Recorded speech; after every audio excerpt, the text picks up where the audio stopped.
guys, coming off a little bit of an 0-2 night in the NBA. Some good games last night. Lakers, Mavs. What was that? 5 straight games now, all decided by 3 or points less.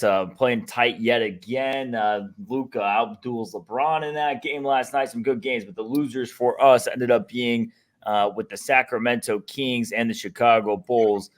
Chicago Bulls absolutely inexcusable. No Murray. No Jokic, who gets ejected pretty early into the game. You'd think they'd be able to take care of that. Got to give credit to Denver. This is twice this year they've lost Jokic to an ejection. Twice they went on a massive run coming out of the third with it. And so tip the cap to them, tip the cap to Coach Malone, but unacceptable for the Bulls. If they weren't already blowing it up, John, that's the biggest sign to blow it up. We're going so bad. The bet was Bulls at halftime with Jokic being out. It was a good spot. Only made better. No Murray to start the game. No Jokic. In normal times, I would have buried this game. I would have buried it at the halftime. Just this is how bad we're going right now. So blow that game and got to blow it by half a point, which is, it just hurts. It hurts extra bad. Nope. We told you guys about Kobe White lighting it up, went for another 27 last night. That's why they're not missing Levine. There's always answers to the question. And the answer to the question, how did the Bulls lose that game is just go further than DeMar DeRozan. No. We were hoping he was going to play back-to-back, the second half of the back-to-back.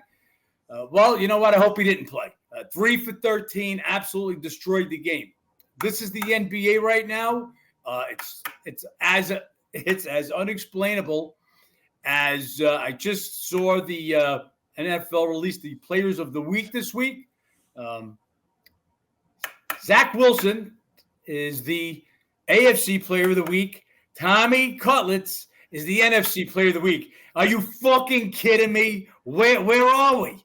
So anybody would have a crystal ball and tell me two of the worst quarterbacks in the league, the two quarterbacks that head the two New York teams that have two of the worst offenses in NFL are the offensive players of the week. I don't know what to do anymore. Well, we're at wit's end with this.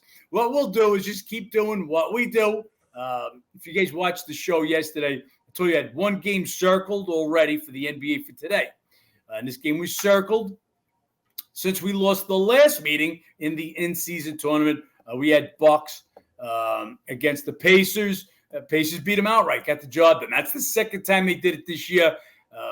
Bucks had won, I believe, 9 or 10 of the prior meetings. Anyway, Ben, you can show them, you can pop them up. That line came up 5.5 bet online. Again, we're telling you guys here yesterday at this time that obviously that game's going to have a circle on it. That game's going to move, and it sure did. That game is all 6.5 now, as you can see. But if you see that first box, if you could throw the cursor over to it, Ben, that first box, that first row is the bet online opener, and that was 5.5. And that's what we laid and sent it out to our guys, -6. So that's one of our bets today. And this is what we do, guys. We beat the number. Again, It's all about the edge. And I know some of you guys might be tired of hearing, oh, you beat the number game, but you're not beating the game. We're going to get there. It's just impossible to continually beat it every day, but not get the money. We'll get the money. To show you that. And we'll get into the rundown today. And hopefully today's the day we break this fucking ice cold streak, because it's impossible to hit 30%. And that's where we are. It's not even real. It just, you can't beat 30%. You can't beat the number and beat 30%. So they cannot stay.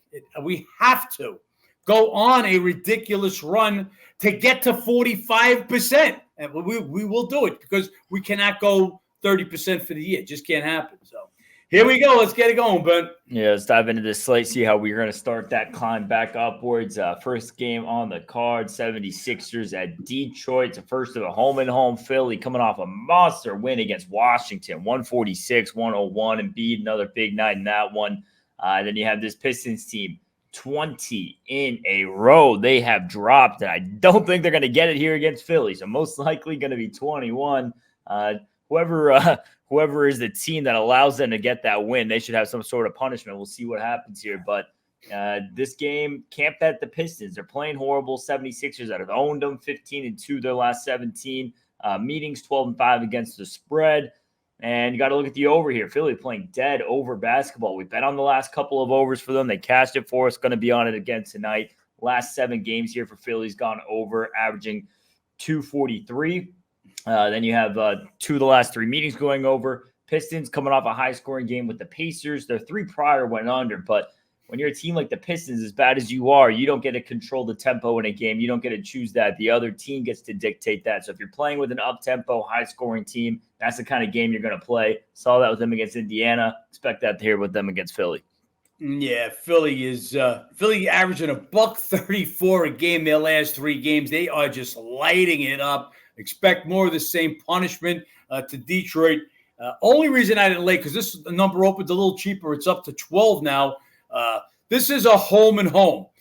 So Philly may ease off the gas a little bit because they bring them back to Philly for the completion of the home and home. That's the only thing that they may step off. But I think they'll go out there to a quick pace and put the points up. If Detroit can keep up a little bit, this game will go over. It's a 1-unit bet on the over. The game could be Philly or nobody, even at that crazy number. How could you want to bet a team that's dropped 20 straight and Philly owns the matchup?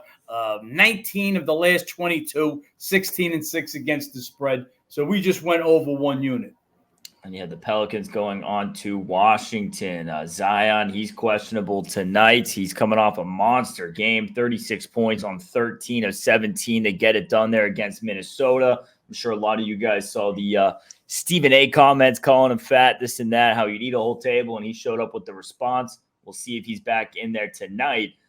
Pelicans playing good ball right now, but primarily at home. On the road this year, just 4-6. And the only good thing they have going for them is Washington is one of, if not the worst home team in the NBA. 1-7, 2-6 against the spread. Washington is 1-14, 6-9 against the spread their last 15. If it wasn't for a win over the Detroit Pistons, they'd be right there with the Pistons and the Spurs. And by the way, I did check. Pistons Spurs January 10th. We'll see if it goes all the way to that point before either of them get a win. But, yeah, they can't want Washington here. Not playing good ball right now. They're playing just as bad as Detroit. Don't want to lay this big of a number either with the Pistons on the road. Best case scenario is perhaps Zion is out. Maybe Washington gets a bit of a start. You get a decent private Pelicans at halftime. Well, Zion's situation, so after getting absolutely blown out by the Lakers in the in-season playoff game, Zion came out and says he's going to be more assertive, and he took some of the weight. He came out and he went crazy in his last game against the Wolves. But now, what's going on? Zion on the injury? Could be. We'll see. He's questionable. If this kid hurt himself, the Pelicans just heating up. They had that one bad game against the Lakers, but we're playing real good ball, especially at home, as Ben alluded to. Only thing with the Pelicans, not good luck in Washington. They went in there and they crushed them last year, but they lost their 6 prior trips to Washington. So history on their side a little bit in that one. Just can't go with Washington right now. Again, if it's not for Detroit and San Antonio, this is the worst team in the NBA. Just horrible team, giving up a lot of points. So even with if Zion's got to sit, you still got a 7-point favorite, which I make it right there. My number with Zion, it is higher than 9, but I don't want to lay that on the road. Again, injury game, we'll wait to see what happens, but no great spot here. Pelicans are a big favorite on the road. That's what they deserve to be, even with the bad history at Washington. Then we have the Heat and the Hornets. Second game of a home and home here. Heat get the win. The last one, 116-114, tight game. Charlotte had a chance late there. Hornets, they're 2-2, 4-0 against the spread the last 4 meetings, but that's all in Charlotte. Heat 4-0, 3-1 against the spread the last 4 in Miami. So a little bit of reverse on that. We'll see. Miami's taken both meetings this year. Close games, a lot of tight games. But again, both those in Charlotte. This Hornets team usually a bit better on the road. We noticed that last year, just lately not playing the best of basketball anywhere. They're 3-6, 4-5 against the spread on the road. Miami doesn't cover at home. 2-7 against the spread at home this season. No big men in this matchup. Williams, he's going to be out. Adebayo, he's going to be out. And that's obviously a bit of a good sign for the over. Going to open things up, space things out, make things more up-tempo. So if anyone's looking at a total, will be a lean to the over in this matchup. The 4 of the last 5 games for Charlotte gone over. 4 of the last 6 for Miami have gone over. And we noticed that with Miami, as Adebayo's been out, they've been trending over. So lean over here. Got to lean the Hornets. A lot of points here for Miami team not covering numbers, John. Yeah, this is our second bet of the day. Hornets +8, 2-unit bet. Definitely worth 2 units on this one. Deciding if I wanted to press this one if the line went any higher. It hasn't yet. There was some change. Anyway, we'll see what happens with this game. This is a home and home. Miami's won both meetings at Charlotte so far this year by a combined 8 points. They played them tough. Yes, now it's going to Miami. But again, Miami doesn't cover at home. Hornets actually as good on the road as they are at home. No. And Miami comes. They've got the Bulls coming in tomorrow. So maybe they leave a little on the table with the Hornets with an eye on. We want Butler to play back-to-back. We want Lowry to play back-to-back. Maybe they're up big. Maybe they give them a little extra time on the bench. 8 points enough to take with the Hornets. In one of these home and homes, they should play this one close. So we get the Hornets +8 for 2 units. You have Hawks at Toronto. Obviously everyone's talking about how bad the Spurs and the Pistons are. Hawks deserve to be in that conversation. They are the worst team against the spread in the NBA. 5-11 straight up, which is bad. Not horrible like that. Bad. But 2-14 against the spread. Just as far as betting goes, they should be as off limits as Pistons and Spurs right now. Not getting it done, covering numbers. You look at this Raptors team; they've been playing horrible as well. They're 1-6 straight up and against the spread. Your last 7, so tough to want to back either of these teams. Ever so slightly lean here to Toronto. Hawks did take 2 or 3 meetings last year. Just a game staying away from right now. 2 teams not playing good basketball. Pick your poison on that one. So let's talk about the not that it's much of a difference, but 5-11 straight up, 2-14 against the spread. A little bit of a difference, and what that's telling me is they're getting overvalued in some games, and they are. They're overvalued right now. Atlanta playing terrible basketball. Toronto not playing much better. But right now, a low 1.5 number at home, -1. You might have to just pull the trigger on Toronto in this being at home in this game. DeAndre Hunter missed the last game. Questionable. If he's out, that'll give me enough room. Small bet, but it's Toronto and nobody. Then we have the Grizzlies going on to Houston. This Grizzlies team coming off a loss to the Mavs. And, originally they started going that little bit of a win streak. We were getting closer to Morant coming back, who comes back next week. I thought maybe, they were going to carry that into, but it could now just be, more so looking on to when Morant's coming back. So weird to read this Memphis team this next week or so here in these last couple of games without him. They did get crushed in that game. Jackson had a big game, 41 points. Memphis better on the road this year, 5-6, 6-5 against the spread. And the Houston Rockets, what they're doing at home right now, 10 in a row, 10-0, 9-1 against the spread in Houston. You can't go against that trend, not the way they've been playing ball right now. Rockets did crush them earlier this year. Memphis used to own this matchup, and maybe they'll get back to that once they have Morant back. But without him, this is Rockets or nothing. Yeah, used to own the matchup. They don't. This is a different team, different Houston team, different Memphis team right now, especially which is like you said, without Ja. But a 20-point beat down their last game. Houston's been great at home. My number on this game is 6, guys. That gives Memphis a little bit of the revenge coming back to Houston for the second time. This is a home and home also. So you got to watch out for this one. But 6 points, I think, is a fair number. So unless there's some injury or late breaking news or line moves, we'll stay off this one. Pacers at the Bucks. Pacers coming off a big win against Detroit. Did give up 123 in that game. Mathurin came through with a 30-point game. Halliburton, 16 dimes. Did have 7 turnovers, though. And Milwaukee, they pull out a tight one against the Bulls.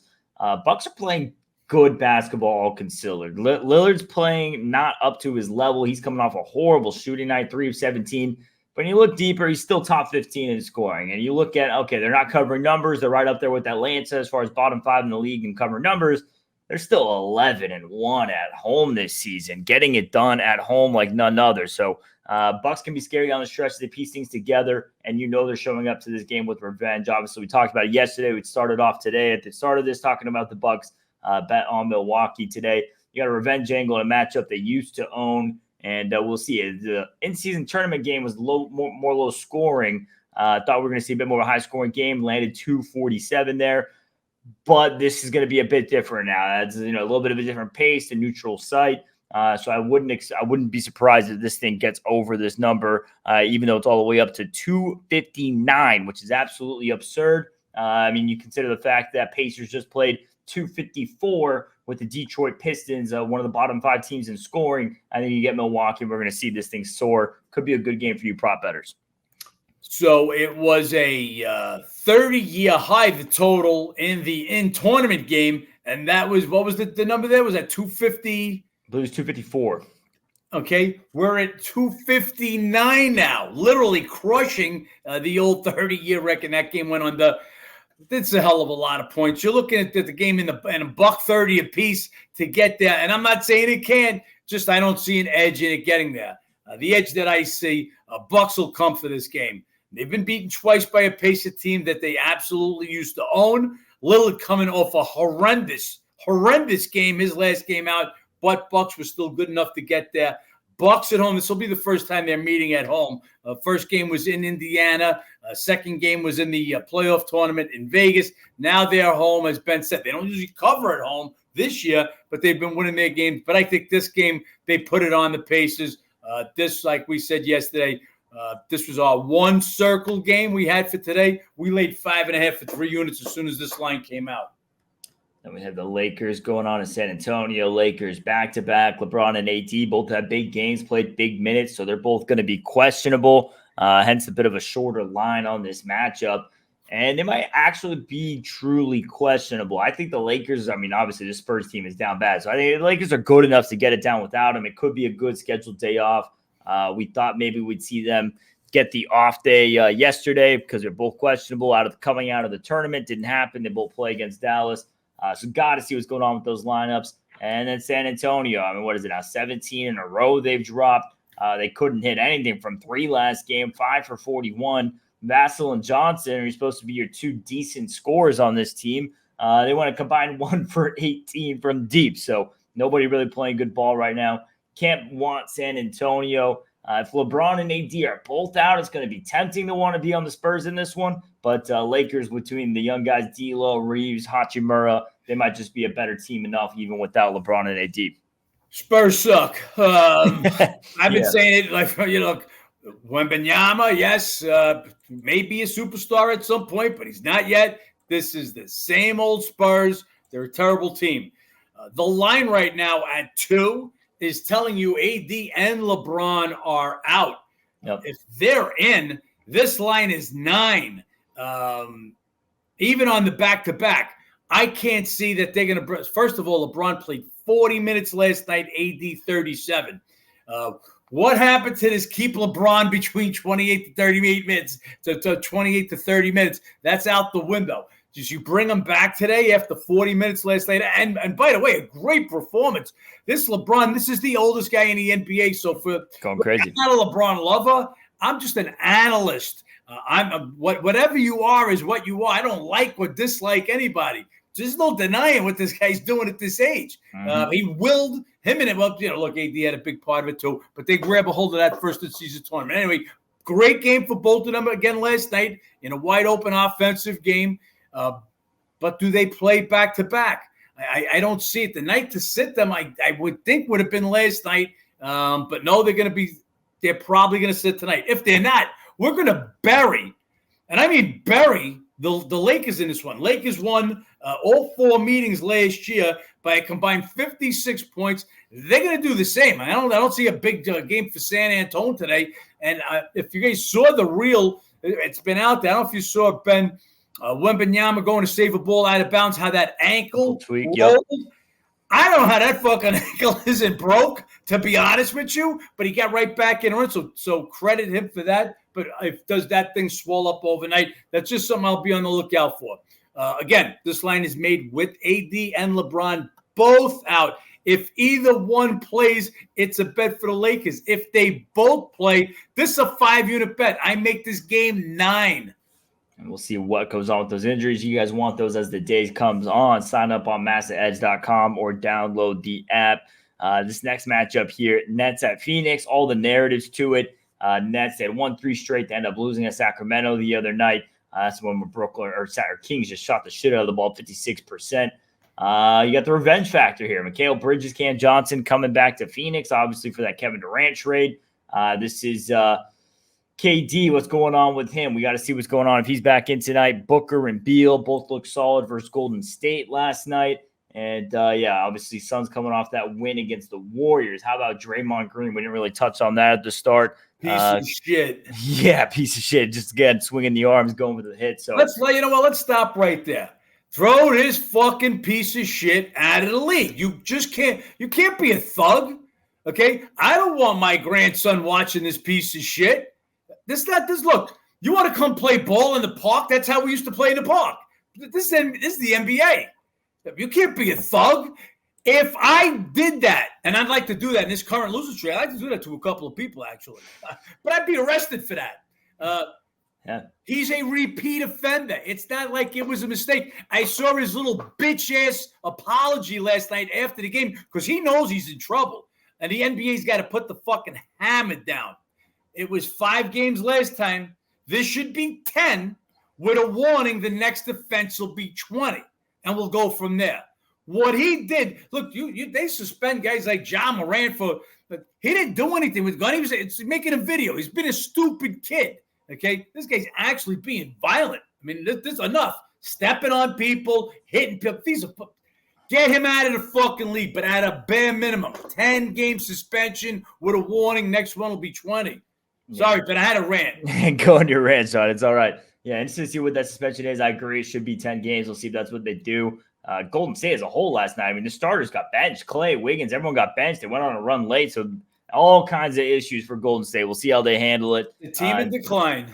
Team in decline and all issues. But as far as this game, Nets and Phoenix, got to see who's in here for the Suns. I mean, if Booker and Beal are both back in tonight, would be enough to keep me off here. I like the way the Suns are playing. They did have a little bit of a streak there going 0-5 against the spread, but they might finally see the trio tonight. So we'll see if we get that. Brooklyn will be coming for revenge, maybe a little bit of a look ahead there in Sac. We'll see what they show up with.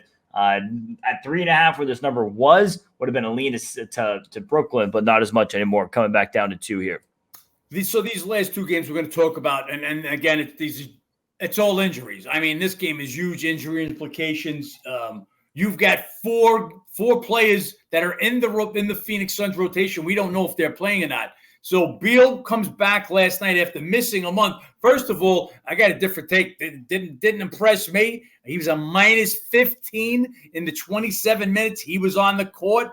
So if you get 15, 16 points, great. But if you're a -15, you ain't helping the squad. I figured they'd beat Rust, and that's why I did not like the Phoenix Suns in that game, although he was coming back. Does he play in the back-to-back after playing his first game in a month? That's a question mark. KD, he's missed the last 2 games. Now, there's some reports that he will be back tonight. Grayson Allen, he's missed the last couple of games. And Okogie, he left the game last night. All 4 are going to be questionable in tonight's game. Again, all 4 are in, you can lay the Suns. All 4 are out, it's Brooklyn. You need to know the injury. So anybody that's giving you this game, we see these guys, they're making their fucking advertisements a night ahead of time. So if you're picking this game, you're a fraud. They don't know who's playing. You don't know who's playing. You don't know what the line should be. So we'll wait to get that information, and we'll make our determination there. As far as the game itself, Phoenix coming back-to-back, but no travel. Brooklyn, terrible game at Sacramento. Let us down the other night. That's another one. They allowed Sacramento to shoot 56% from 3. We're on Sacramento last night, and they shoot 27%. Go figure this NBA out right now. It's a mystery. It's just insane. But now they come into Phoenix, and they have Denver tomorrow. That's going to be a real tough one. These are the things we look for. If we do see a Brooklyn win tonight, could be a real big letdown spot. Go back-to-back, the rare air in Denver. Again, these are the things that we're looking at. But again, all about injuries this game and the next game. Ben, talk about that one. Yeah, Knicks and the Jazz in this last game here. Knicks, they're coming in off a nice little win over Toronto. They shot 60% in that game. All of a sudden, this team the last couple of games gone from defensive-minded to offensive-minded real quick. They're still fifth as far as points allowed, 109.7. But in the last 3, I mean, those numbers have jumped up on the season pretty high. Last 3 games, they're giving up 136.3 points per game. So Knicks defense a little bit in shambles. Offense made up for it in the last game. We'll see if they can get it done in Utah.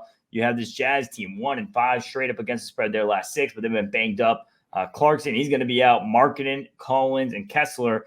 That's your forwards and bigs there. They're all questionable. So could be a day Julius Randle has another big night here. If those big guys are all out here for the Jazz, we'll have to see. That's where this game sits. You do have a lot of over trends here. 3 Jazz last 4 went over. Knicks last 5 went over. Would be worth a look at the over here. You need a couple of those bodies, though. Someone's got to put up points for Utah. Yeah, so Randall has flipped the script. If you guys remember the beginning of the season, we were talking about how terrible he was having a rough time. Last couple of games, and he's the reason the entire offense is generating right now. Mm-hmm. Also, in the last couple of games, R.J. Barrett has picked it back up. Remember, he started off really good, had a little bout with these migraine headaches, was in a slump, shooting like 35%. He come with a good game also last time out, 11 for 21 for 27 points. So they're hitting on all gears. They're scoring. Look, Utah is good at home. They were destroyed by the Clippers in their last game at home. You need bodies. Your leading scorer, Markkanen, he's missed how much time has he missed now? He's missed a bunch of games. Clarkson, they just said last night, he's going to be out indefinitely. Collins, Kessler, they both missed the last game, question mark. Again, ton of injury question. Everybody's out. Hey, close your eyes and lay the Knicks -6. They're putting up points in bunches, and I think they'll do so against Utah. If everybody's back in, besides Clarkson, then the numbers are tinge high. We'll wait to see the injuries later on. Yeah, Clarkson might be an addition and subtraction for the immediate. Obviously, if Clarkson's 100%, things are good. But last 2 games, just not getting it done, shooting well. I believe it's 5 for 22 in those last 2 games. So we'll see what goes on there. Cost us a bet when we saw he was in. That's what gave us enough room to make the bet against the Clippers. And he was absolutely awful in 2 games. And they realized, the guy's not 100%. Only go by the information we get. He wasn't 100%, and we lose that one. So he'll miss some time now. Look, Utah's another team.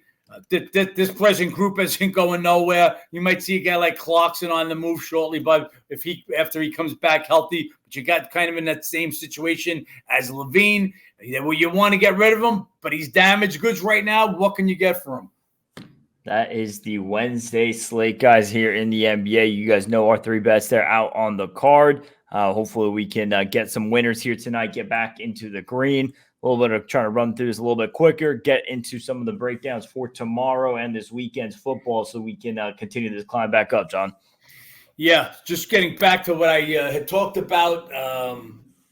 When I said Zach Wilson, AFC Player of the Week, Tommy DeVito, NFC Player of the Week, if you would have told me earlier, I would have said Ben Angulo and John Massa have just as much chance of being the AFC and NFC Player of the Week as those 2 guys did. No. So this is where we're at. Again, we're betting with an edge.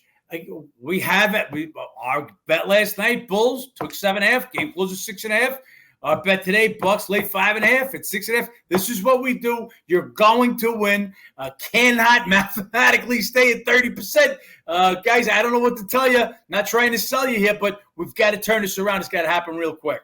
It's going to happen sooner than later. Hopefully you guys are still here to be a part of it. Anyone who's not a member, go check it out, massaedge.com, or download the app. Other than that, appreciate you for tuning in. Like, comment, subscribe below. Let's make some money. Yeah, I'm not going to say let's make some money. We're going to find a new phrase because right now we're going to try anything. Let's win some games.